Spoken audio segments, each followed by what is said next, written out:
Shalom, kembali kita ada berdua pagi hari ini. Kita bahas tentang perubahan.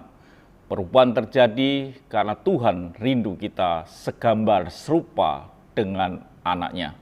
Yang kita baca di dalam Roma 8 ayat yang ke-29.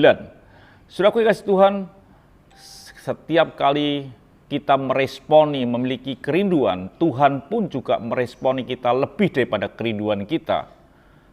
Sakius hanya ingin melihat Yesus, tapi Yesus meresponi lebih daripada itu.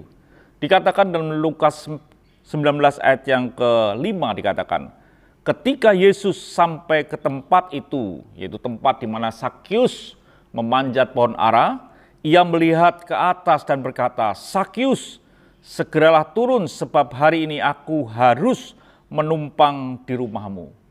Kalimat yang menarik di sini, Yesus ingin menumpang di rumah Sakius, bahkan dikatakan hari ini aku harus menumpang di rumahmu. Kata harus ada sesuatu yang tidak bisa ditunda, tidak bisa dielakkan karena kerinduan Tuhan.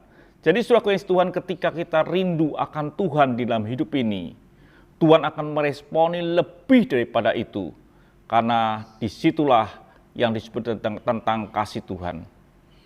Tinggal pilihan. Dikatakan harus menumpang di rumahmu. Apakah Sakius hanya puas sampai melihat Yesus atau dia mengizinkan Yesus menumpang di rumahnya? Lalu ayat yang ke-6 dikatakan, lalu Sakius segera turun menerima Yesus dengan sukacita.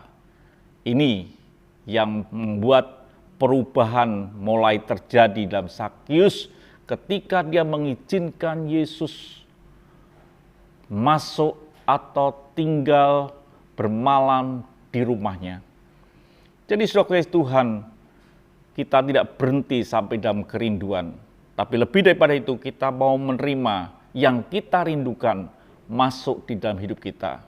Kalau itu terjadi, perubahan pun akan terjadi. Tidak dijelaskan apa yang dikatakan, yang dibicarakan. Tapi ketika kita menerima Yesus, sesuatu pasti terjadi dalam hidup kita. Pasti akan terjadi perubahan.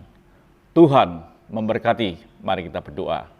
Terima kasih Bapa, bila kami punya kesediaan hati untuk menerima Engkau dalam hidup kami, dan kami tahu pasti hidup kami akan berubah.